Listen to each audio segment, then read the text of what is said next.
Hello everyone, welcome back. I'm Nathan and I don't care, I'm gaming. So last time we left off, we dropped in on this little story drop, whatever you want to call it, and we're just gonna dive right into the thick of things. So if you like this kind of content from me, like, comment, subscribe, all that good stuff, and let's get started. Okay, so let me start off by voicing him. See how dark it is in here? And cramped? Even the floor is all rough and uneven. Living all alone in a place like this would get pretty miserable, don't you think? Poor ogre, we have plenty of room at our house. I would have totally let it stay with us. When can I move in? Oh wow, I just said that in a really creepy way. Wow. I don't know if we'd have room for the both of you, Nathaniel, but if the ogre really did show up to stay at our place, I'm sure the whole town would freak. Yeah, I mean, I guess so, considering that whole lore thing. Whoa, no way, the sun's already gone down? I guess we'll have to save the last signboard for tomorrow. Seriously, wow, that's surprising. Oh, I almost forgot. Today's the first day of the festival of masks over at Kitakami Hall. It's this big event where everyone puts on masks and run around celebrating. I mean, it's not like you've gotta go or anything, but if you want to, check it out. Well, it'd be fun. Or not. Unless... yeah. Yeah, it does sound fun.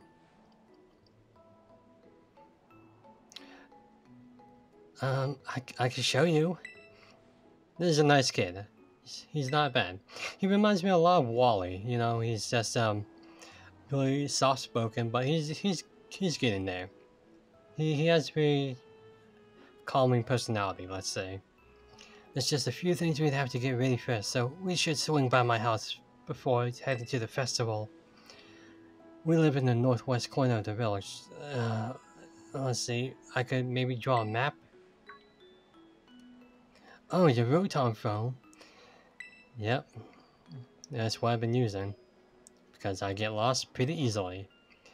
You want me to register it on your map? Yeah, I could give that a try. Wowzers, it sure is handy having a map that shows you everything right there in your phone. Yeah, I guess so.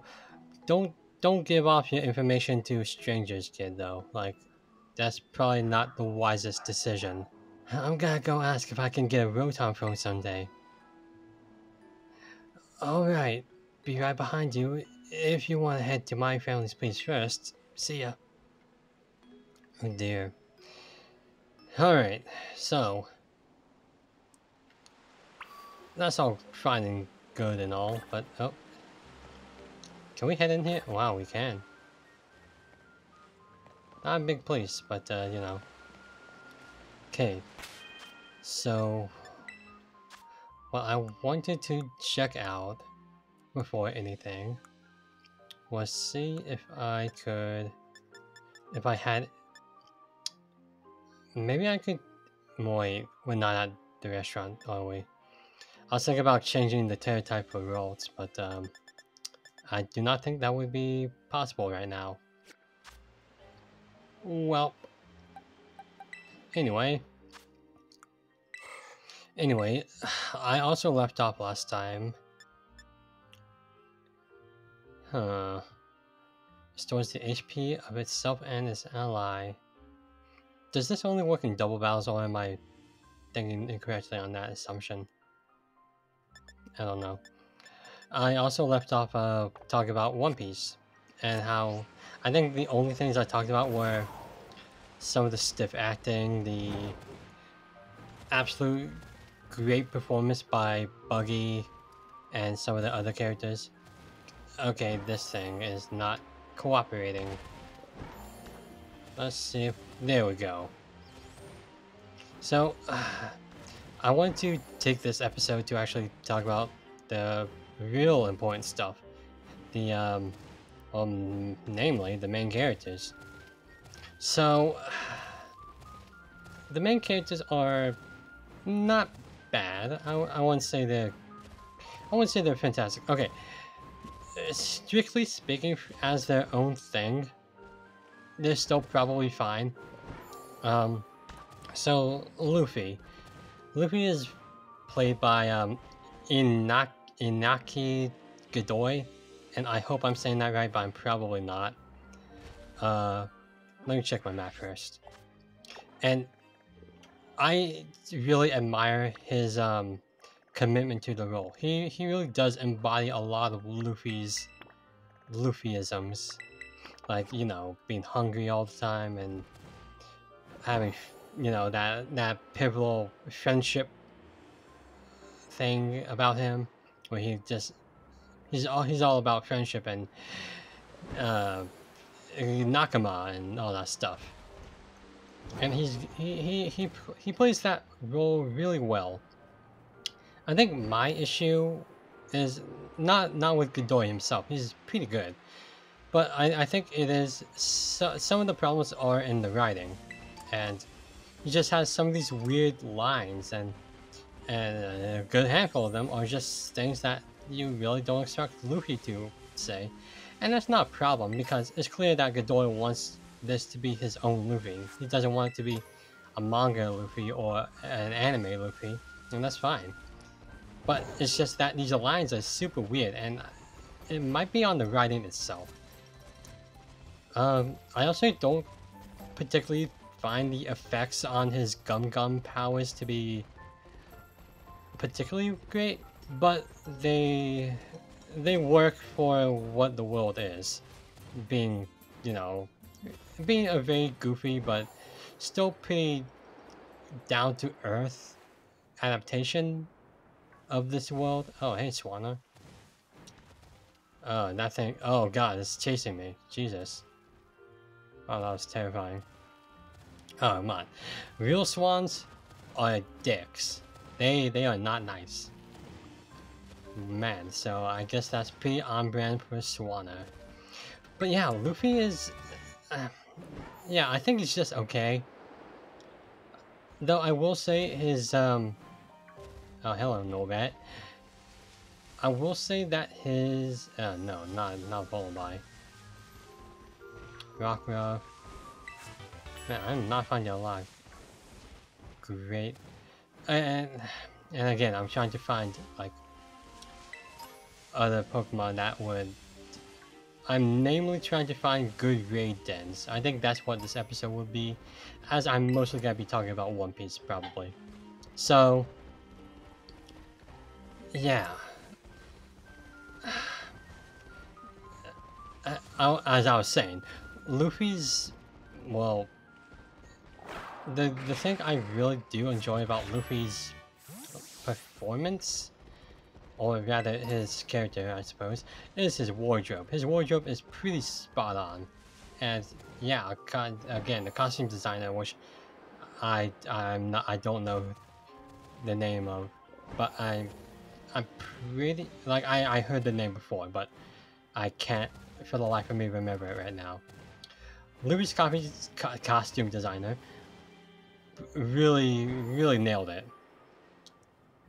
But yeah, that was yeah, if anything, Luffy is just better than not. You know what I'm saying? He's definitely much better. And I saw the video on oh hey, Cramorant. I saw the video on Twitter, I think, where Oda was giving or passing off a straw hat to Inaki, and yeah, it was a nice gesture. It was a nice symbolic thing, and yeah, I think Inaki definitely earned it. And as more, you know, as more seasons come out, I'm sure he'll improve over time because he's really nailing it for as much as he can. Get away from me! Go. What is that? Oh, it's a poltergeist. I mean, I already have a grass type, but we'll go ahead and try to capture this thing. I wonder what terror type this thing is. Water type. Wow. Okay, interesting.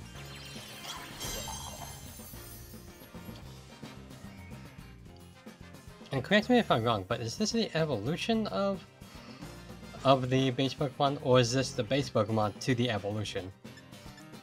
Because the naming convention suggests that it's... The naming suggestions suggest that it's the evolution, but the promotional stuff lead us to believe that it was like the is not that, but anyway, it probably is, and I'm just thinking too much into it. Anyway, Zoro, played by Mac and Ryu. Yeah, I believe. Yeah, he's pretty good. I did not really buy into a lot of Zoro's character early on because, and again, I know it's supposed to be an adaptation and it's not always gotta be one-to-one. But my problem with Zoro was that he really was a lot of a stick in the mud for a majority of the first half of the series, and he was just, okay. Like aside from that, what else is he like? Like he brought a lot of no nonsense to the crew, and he was just all around just not the fun guy. If you look back in the anime and the manga, yeah, he was really down to earth, and not really down to earth, but he had fun, and he had his fun times with the crew. And then you get into like the second half of the show, and then yeah, Zoro becomes more open and more jovial. Like he's laughing with the crew. He's okay. Matcha Pokemon. Supposedly, oh, this is a counterfeit form. Ooh, I honestly don't care. Supposedly, the regrets of a tea ceremony master who died before perfecting his craft lingered in some matcha and became a Pokemon. Some Pokemon just have weird lore, man.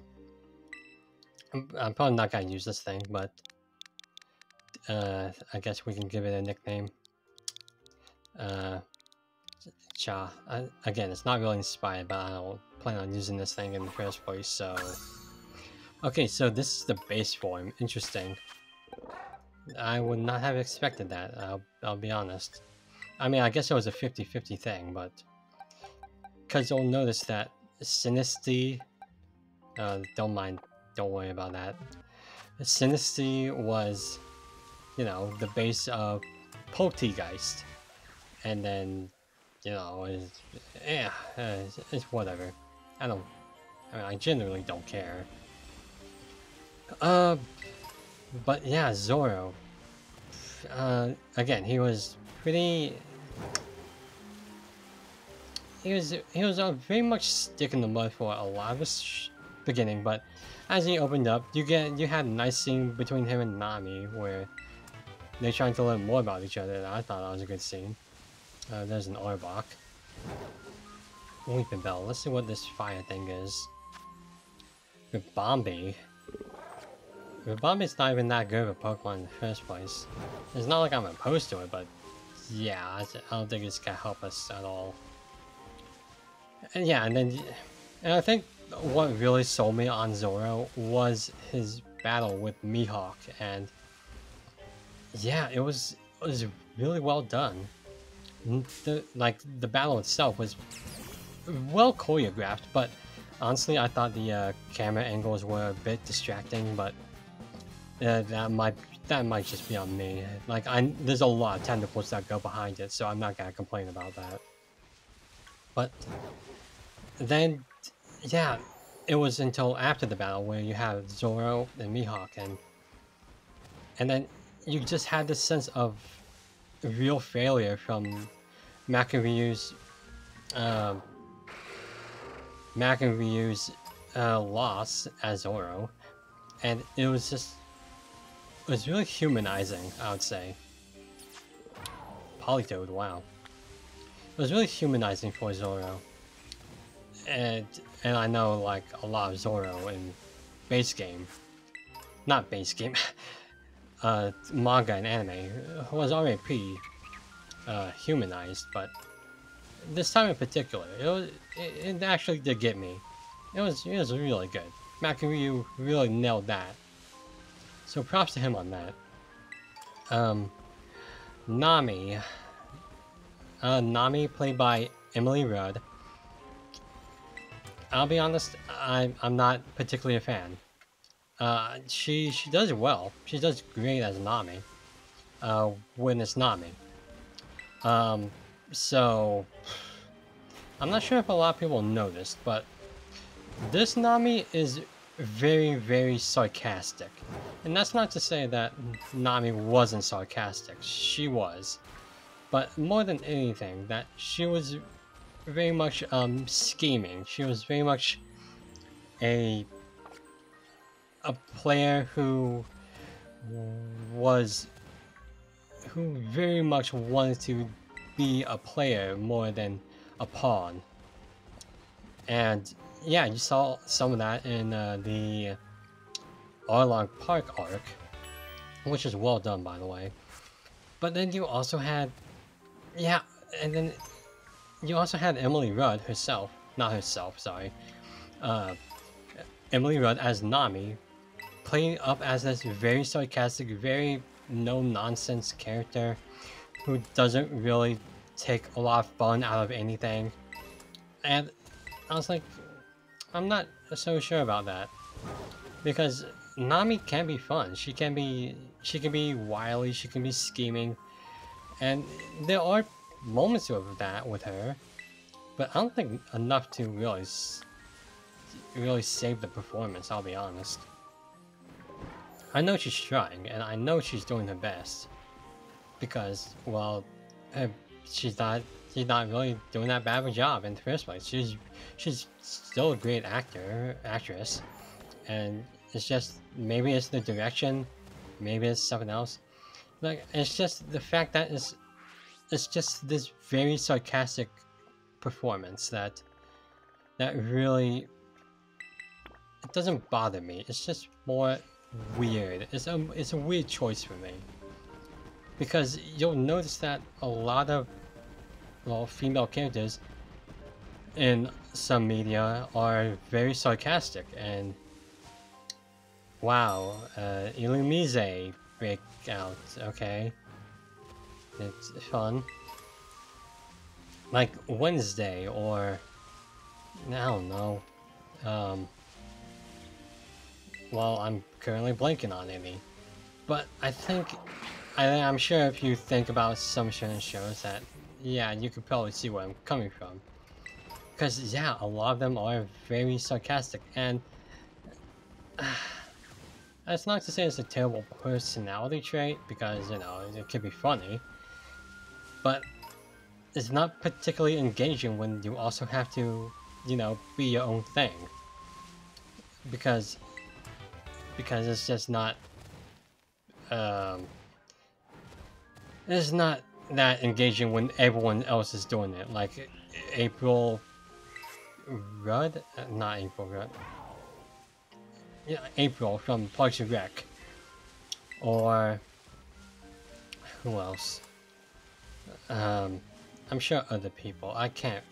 Sorry, I really can't think about any other.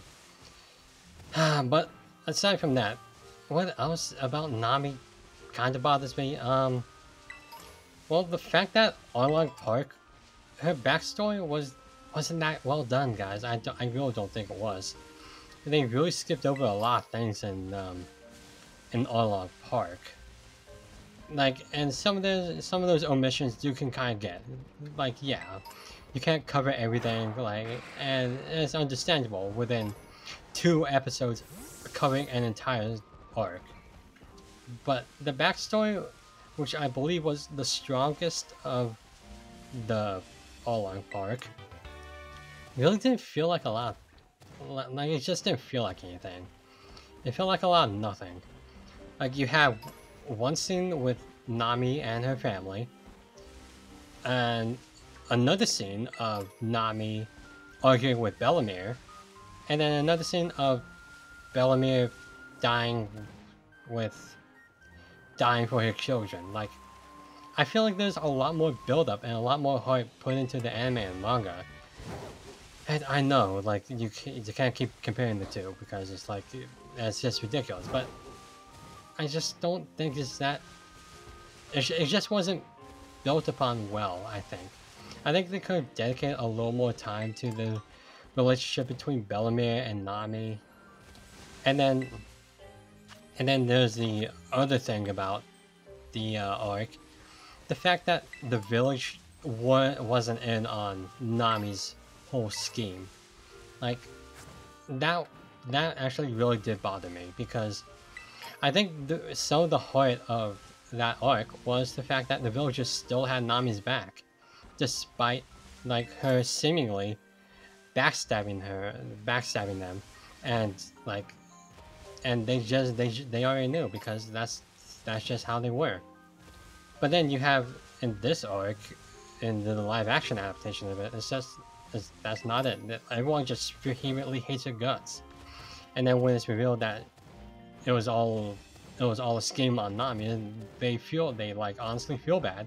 It's like, yeah, of course they will feel bad, but that doesn't mean it's like well made, because you just put these really lovable characters in a position where they're just a bunch of dicks and not at all engaging. You don't really sympathize with their plight, because you can't sympathize with them. They were put in the position where yeah, they were dicks. It was all a misunderstanding, but it was a misunderstanding that really just didn't have heart to it, because the heart that lied in it was just non-existent. Like, yeah.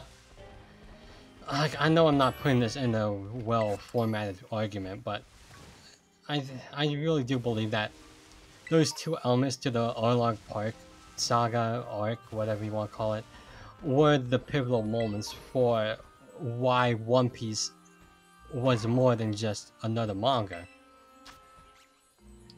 Oh my goodness. Ah, oh, jeez.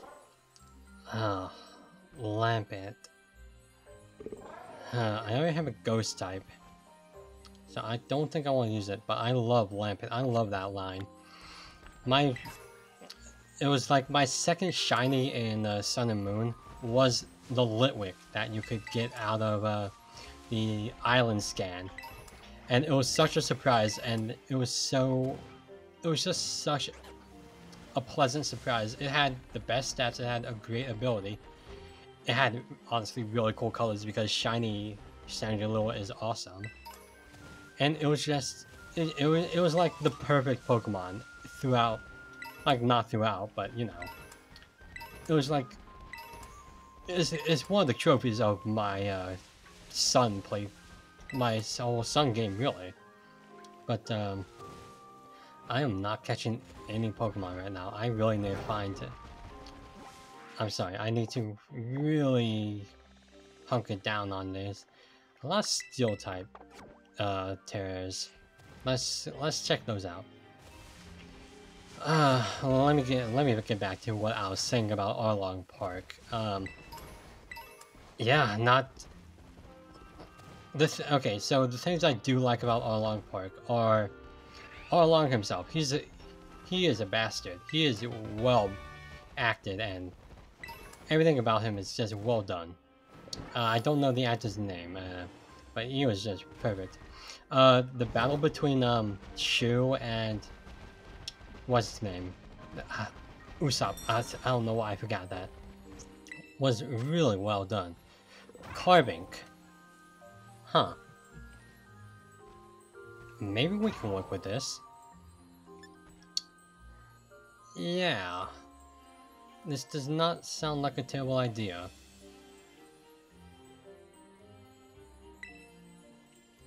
Yeah, we'll go ahead and challenge this one. But yeah, the battle between Usopp and Shu.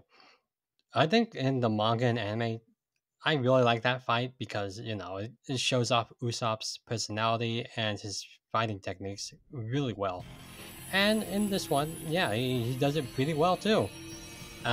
He utilizes his intelligence, his tactics, and theatrics to an intelligent degree. wow, actually good Pokemon. Who knew? And yeah, it's just an overall well done choreography, well done plot, uh, drive, and just all around well done. Um, uh, what else? McAview and Sanji's actor, who for some reason, Scarlet, that was it. Um, also did really well in their roles. Um, and especially in the fight. Buggy in Orlog Park was a pleasant change. He just nails it, like always. It's just there's no contest to why he's good. Um, and then yeah, and that scene, you know the scene I'm talking about, the walk. No, well, not the walk, but the lead up to the walk. Really well done.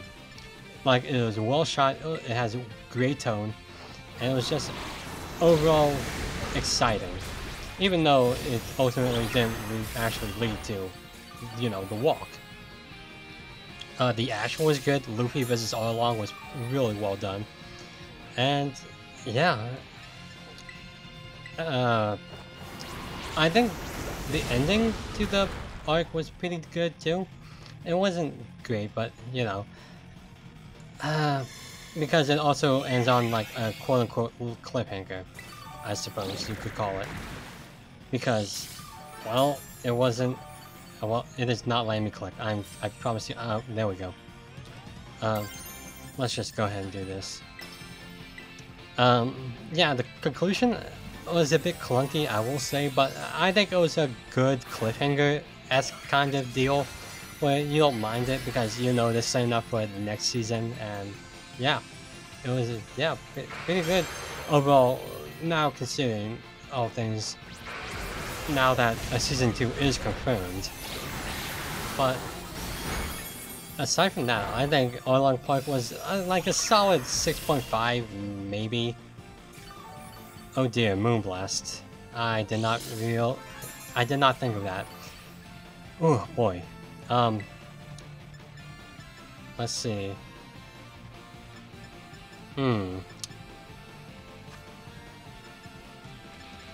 We'll try to lower the stats. But yeah. I think we're gonna run out of time. I'm definitely gonna try to take down this carving. But I do want to talk about like more One Piece after this. But let's jeez, I forgot about that. Oh boy, we may not win this, I won't lie. It has been a while since I've done one of these raid things, and I think it's pretty clear why.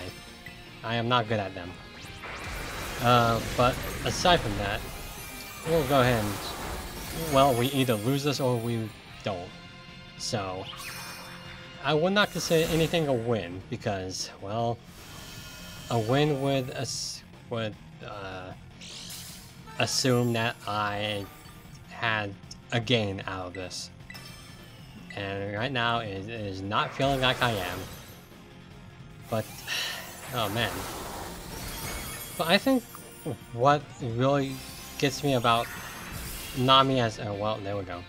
Nami as a character in the live action isn't the fact that she's sarcastic or she's just overall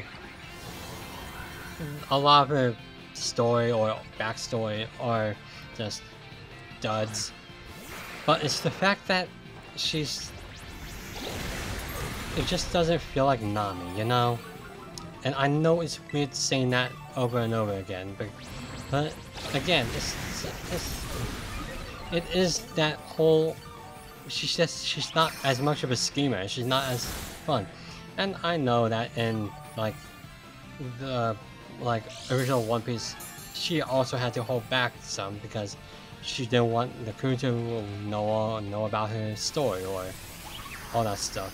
Well, yep, and we lose. But yeah, I hope that she is at least fun. Well, not fun, but at least tries to pick up more Nami-isms, because I know Emily Rudd is having fun with the character, and I know she's a great actress, because she does played Nami pretty well. It's just the direction and the writing itself isn't that great. But yeah, I think we're done here. I'm clearly not gonna win that, and I'm not gonna try to. But it is clear that, yeah, we either under-leveled or, yeah, not doing well. Okay, so I think what we're gonna do, after a lot... After a lot of, well, soul searching, I would say, we should just head back to wherever the heck... Yep, there we go. Wow. Yeah, not a lot of progress made. I was mostly just talking about One Piece, as you do. But, you know, this was a nice little distraction because it is part of the experience. And hopefully you guys did find a little entertainment in me rambling about One Piece. Sorry about the noise that you may or may not have heard. And yeah, I think that's where we'll end it today. So thank you for watching. I've been Nathan, and I don't care by this point. Goodbye. Look at him go.